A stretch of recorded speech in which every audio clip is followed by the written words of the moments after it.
Welcome to the Leader to Leader podcast. I'm your host, Susan Spears.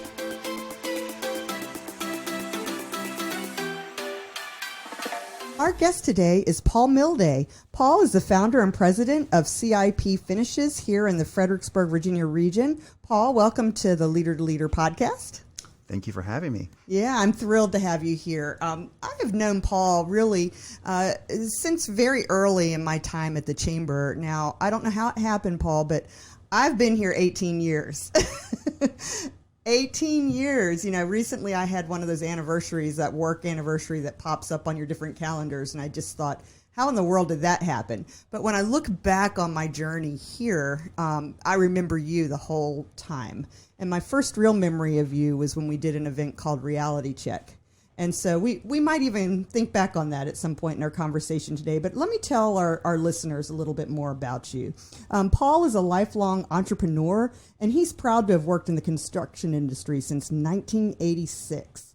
That alone is something to think about.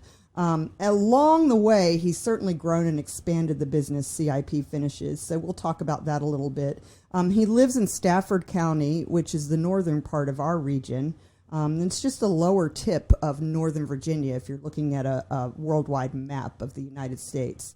He's been so active in the community, having served, I believe it was 3 terms on the Stafford Board of Supervisors. Right.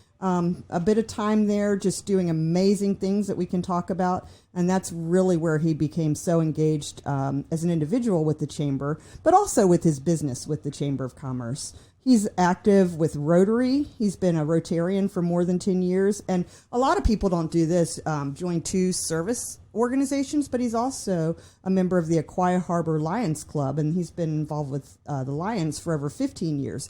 Both of those organizations have great missions in giving back to the community.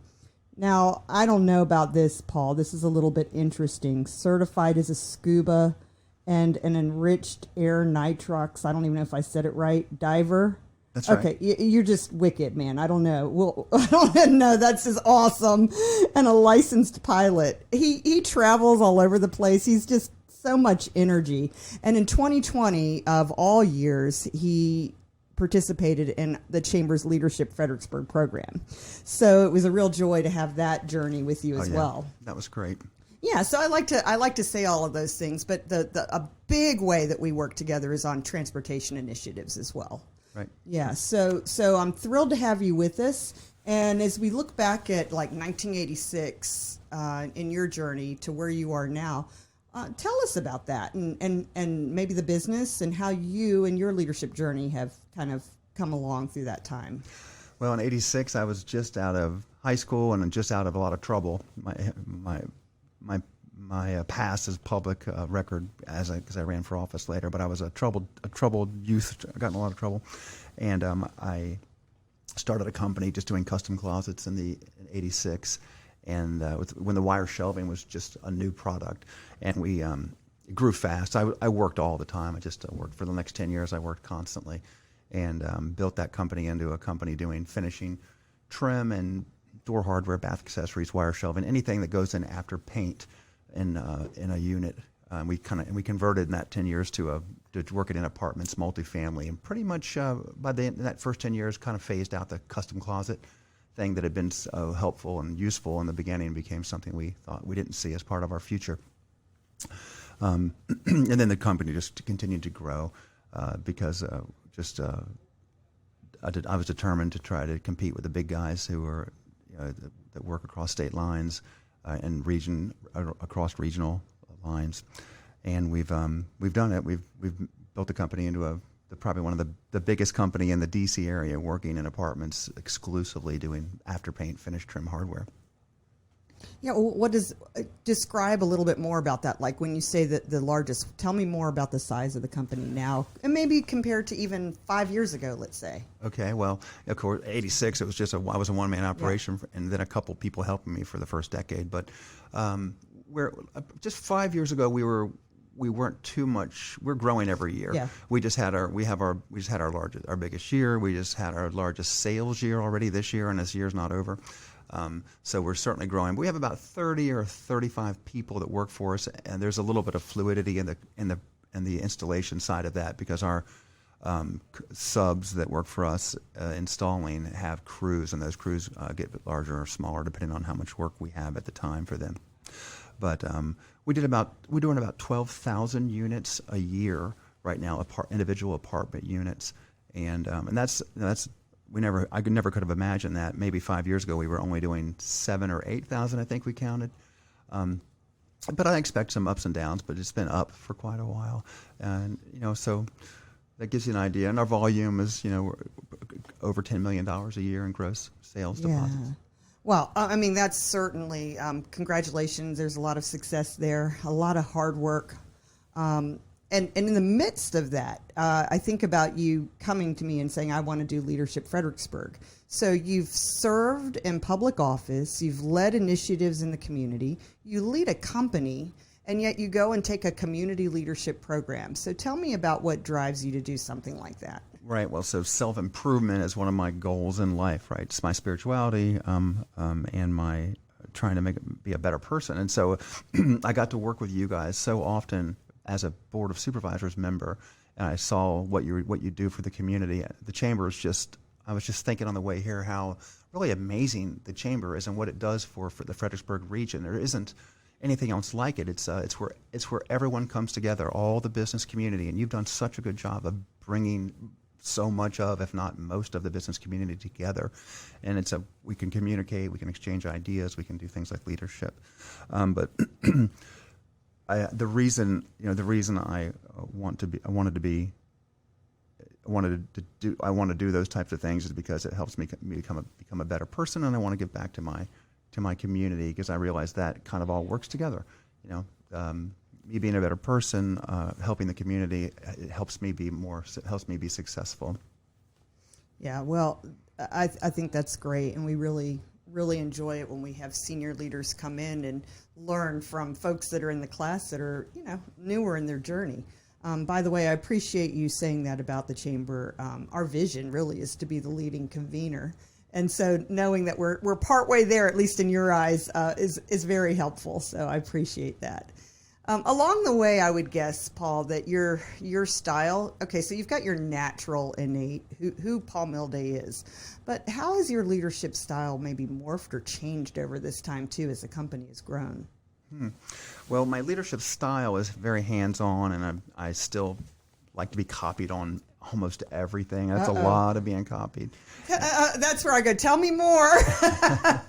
And no, I don't, but people may not know if I scan through everything, and I don't interject very often. Okay. But it gives me a chance to just kind of know what's going on, because I don't want to lose touch of what the company's doing, where we're heading. I've been in business long enough to have been through some bad times, and some good times, and a couple of recessions before this one. So I know how things have gone wrong in the past, and it was because I lost touch of what was going on. But I have an amazing group of people that work for me. I'm so fortunate to have just some really professional, knowledgeable people in my office who know what they're doing, and they really don't need me very often. But I'm there to kind of impart my experience and kind of the vision, still to keep the vision where I want it to be, and something they're all happy with and they can buy into. But I'd say it's changed. Actually, it's changed because I'm less I don't micromanage as much, and I've tried to learn to be more approachable. There's a couple of things I really learned from Leadership Fredericksburg that I have to say, after all that time. I just did that leadership a little bit over a year ago, and it really made a big difference. I got to do the personal personality assessment and looked at my leadership style, and I sent out questionnaires to my employees, some of my employees, and got some really good feedback. But I've learned to be more hands off, I think, and I don't know, just I don't know what words to use to describe that, but just I don't. It's good to have a little cushion between me and the day to day for me, so I can plan for the company's future and not be bogged down. Yeah. Well, being able to take that feedback when you hear it from folks around you, first they have to feel safe to be honest, especially because you're the boss sending that out, so that can be different sometimes if different people take a 360 and maybe they're not in a supervisory or the ultimate boss, but you are. So folks gave you some feedback, and it sounds like you listened to it and said, maybe I'll just, and we talk about this in Leadership Fredericksburg. It's like a little tweak to what we do, but change can be easier if you're driving the change, but then when it's internal, like change self, how do I do that? That takes a lot of, intentional work, right? Right. It's a 2 steps forward, 1 step back kind of scenario, right? Yeah. But in our lives, that's what else are we doing? But trying to just become better people, hopefully. Yeah. Be a good human, right? Yeah, be a good human. Yeah. We've done a lot of work lately at the Chamber again around civility and bringing people together around things like being a good human. Well, we think that people's intentions are usually good, but we may come at things from different, have different ways of looking at them or different worldviews and all that. So finding ways to communicate with others, I think that's something I've always admired with you. You're certainly very open with your opinions and so forth, but I feel you're always respectful in how you convey that information to others. That would be one of the changes I think I would point to is people can watch me in the public eye in the last 18 years. And when I first got elected to the board, I was just much quicker to respond. Okay. And I didn't listen as well. I didn't take that extra time to not react but when someone said something that gave me a thought, whether it be a good one or a bad one. Yeah. And that is so important in politics, especially. For me, it's almost like a challenge now in politics, because politics has just gotten more hostile, and so people are more they're nastier and nastier, and their approach is offensive sometimes. And I try to just not react and to diffuse the situation. And it can be done even with the most angry person. If you just think of the right words and you don't react, you can change the dynamic in that situation. And that's really helpful in business too. That's some of the stuff I learned in the feedback I got from my assessment. Oh yeah, and over time you figured that out on listening and having that pause between, sometimes anger, quick response, whatever's fast on your mind, versus, let me give this just a little bit more thought here. So that's really important, I think, in 2022 is what I call it. Hashtag 2022, even though it's really been a couple of years in a row where we've just been in such a different time, in our country, and right all the way down to the grassroots here. As you think about people that are, I want to go back to another thought real quick that I had from a speaker we had here at the Chamber last week, Chris Singleton. He mentioned that what he's noticed, and he's a young man, he's only 26, but what a great leader. He noticed that people are leading with the hate and what they don't like versus what they do like. For example, if there's a sports team that you really hate, it's like, I'm going to do everything I can to shoot them down versus, hey, I just love, and you know what we're going to say here, and it's me and you, we're going to say the Buccaneers, right? So we're going to talk about that because of you have your personal reasons. Mine is just clearly only the Brady effect, but we don't have to talk about that today. But it's like love them versus hating the other teams. And so that's what you're seeing everywhere. Our focus is on hating what we think is bad instead of championing what we believe in. Exactly, yeah. So it's kind of keeping your eye on that and remembering that and coming back to that centerpiece, I think. Yeah, you don't have to hate the opposition. It works the other way around better. Yeah. Anyway, I just wanted to share that. But as you're, because I know you've got to be mentoring people and so forth, professionally or out there in the community. What advice would you give someone starting out as you look back on, how you've come through? Well, for me, what worked was just working hard. I'd put in long hours, and so I wouldn't suggest to anyone that you can have a successful business with a part-time mentality. But I know people do. But for me, that didn't work. I worked really hard and worked long hours for a long time, and I wasn't afraid to fail. And I certainly had my share of failures and stress, financial stress in the beginning parts of my business. So I work hard.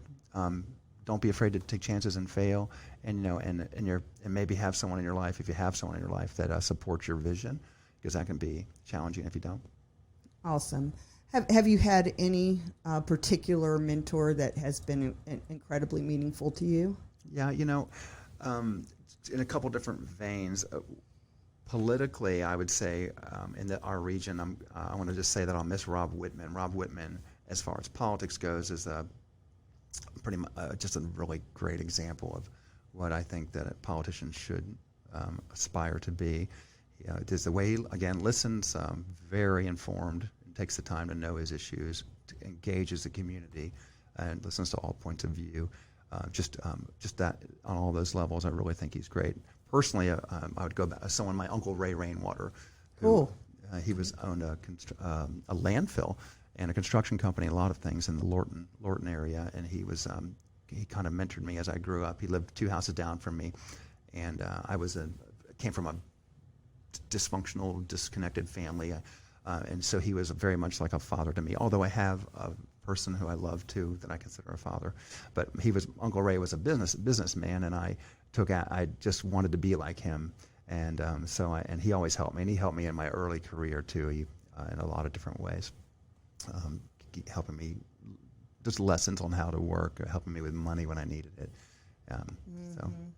Yeah, well, I so admire your entrepreneurial spirit, and you don't have that fear of failure. I think about you. We're very close in age, and I think about you in 1986 saying, I'm just gonna do this thing. I was still floating around in college playing music, kind of dreaming at that age, and you were doing it. It just seemed natural at the time. I needed something to do with my energy. Yeah. And I really like the in construction, the attention to detail, and you can. There's a lot of satisfaction that you can take from creating things, and in our case, metal, and sometimes wood, but mostly we work in metal and glass. But it's when you leave a finished product that's beautiful, that you're going to be proud of, and your customers like it. I mean, that just gives you a good feeling. And you work on the details, and then in our business we work on speed. It's one of the names of the game in commercial hardware is how quickly you can do things properly. Okay. And so you learn methods to move more quickly and efficiently. Well, how have you coped with things like supply chain? I know you just said you're having a good year, but I've heard so many in the construction industry have had a hard time getting supplies. Yeah, it's terrible. So it's this whole COVID thing. I think it's still maybe part of the COVID thing. It started with us not being able to get supplies and long lead times on everything, and so we couldn't get our materials, and so we started buying things in advance. And our customers. I work for the biggest guys out there: CBG, HIT, Balfour Beatty, Folger Pratt. Like if they're building apartments, LF Jennings, who's doing some work around here for Baycoast. And Baycoast, if they want to make sure we couldn't get materials, so we bought them ahead of time and stored them in the beginning of the COVID thing, and then the price escalation just went crazy. Oh my goodness. I'm talking 30, 40, in some cases 50% within a space of a year. Uh-huh. And we're locked into our pricing and our contracts. We don't have a way out of that. And so we took some serious hits in the beginning of the first couple of quarters of this year because of price escalation. So what our customers learned to do was to buy everything further in advance. And so we now have jobs that are sold that won't start for a year and a half, and we bought the materials. They may go down in price, but our customers were not willing to take the chance.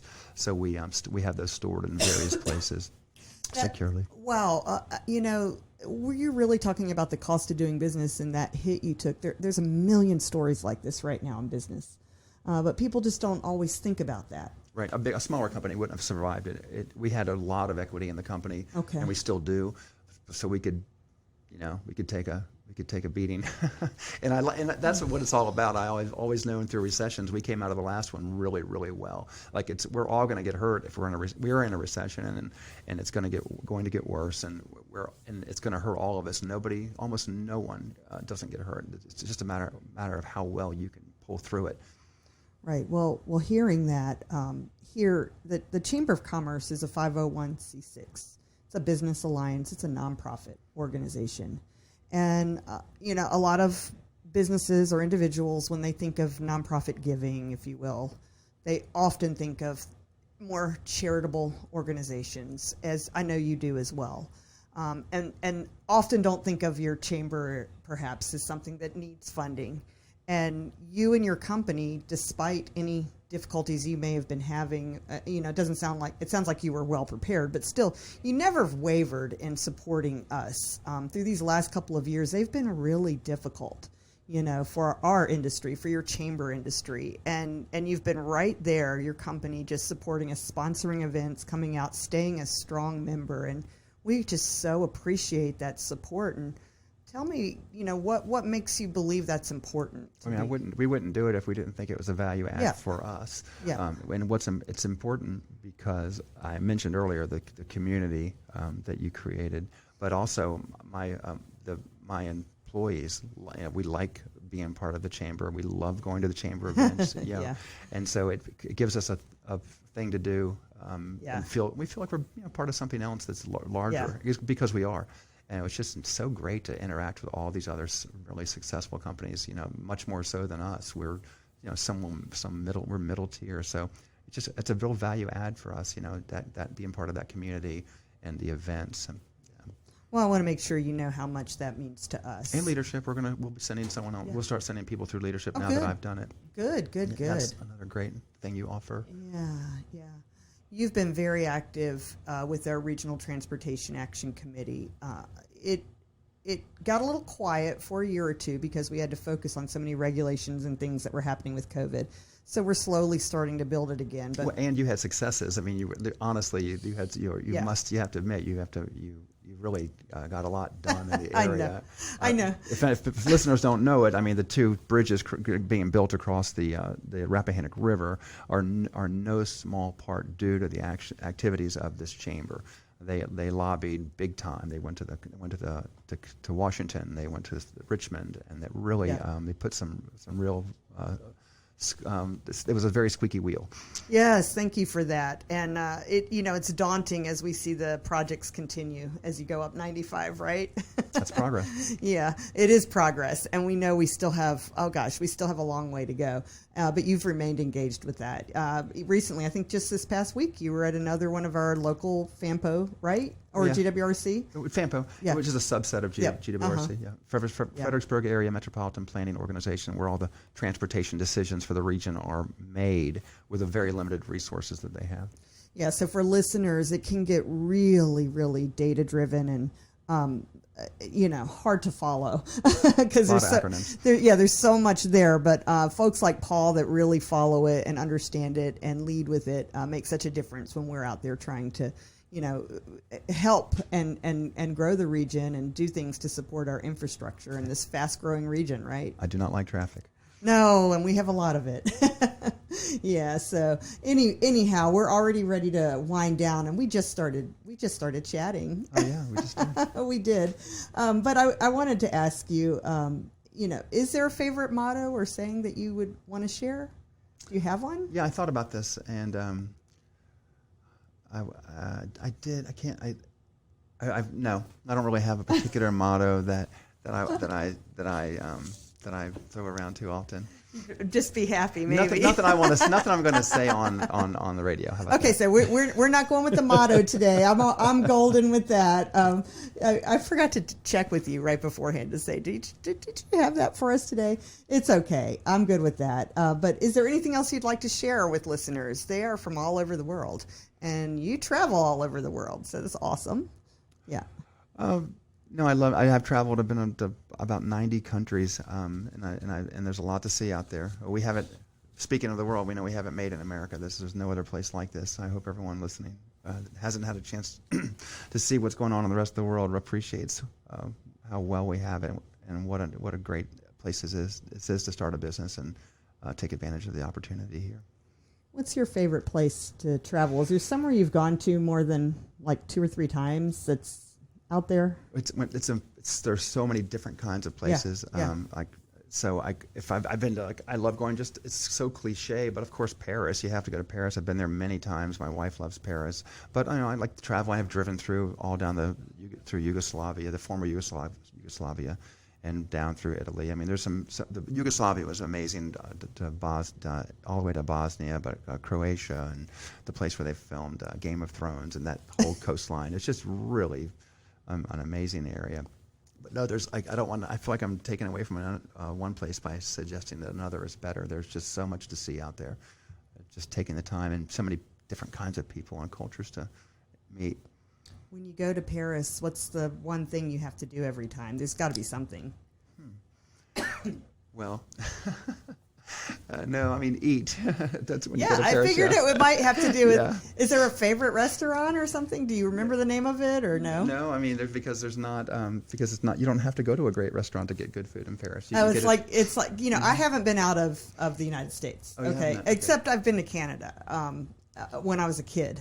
So I don't know why I even had to share that. It's like I've been one time over the border, but I have not left the United States. So I'm kind of living vicariously through you and thinking about my own experiences. I definitely think that whenever I go to New York City, there is nowhere bad to eat. At least I haven't found it yet. And it's different every time. The Italians also, their food is amazing too. It's like everywhere you go. The rest stop on the highway has like amazing food. Not kidding. So, yeah. Getting a place downtown and Paris, near where everything is, the Louvre, of course, and being able to just get up in the mornings and have a pastry, and it's nice. It's super cliche, but Versailles is on my bucket list. Yeah. Right, I'm a little bit obsessed with that place. Really? Yeah, I just because I haven't been anywhere that's that ornate, and the history of things in Europe that are not in the United States. It's a couple hundred years versus thousands of years. The summer palace in St. Petersburg is a rival to Versailles. Super interesting. Well, thanks for sharing that with us. And I'm sorry I put you on the spot there with what's the name of the place? You'll remember it as soon as we stop talking. You'll be like, oh wait, it was called this. But it's great, and I enjoy talking to you. And we always have a good time chatting and doing stuff together in our community. So thank you for all that you do, Paul. Thanks for having me. You're welcome. Pleasure. You're welcome. And to our listeners, thanks for spending time with us today. I'm Susan Spears with the Fredericksburg Regional Chamber of Commerce, and our guest today was Paul Milde. If you haven't already liked or subscribed to the Chamber's We Are Business podcast, why don't you go ahead and do so, please? It would make us so happy. You'll know when new episodes are available, and you'll help us to grow our audience here. Thank you so much, and we'll see you next time.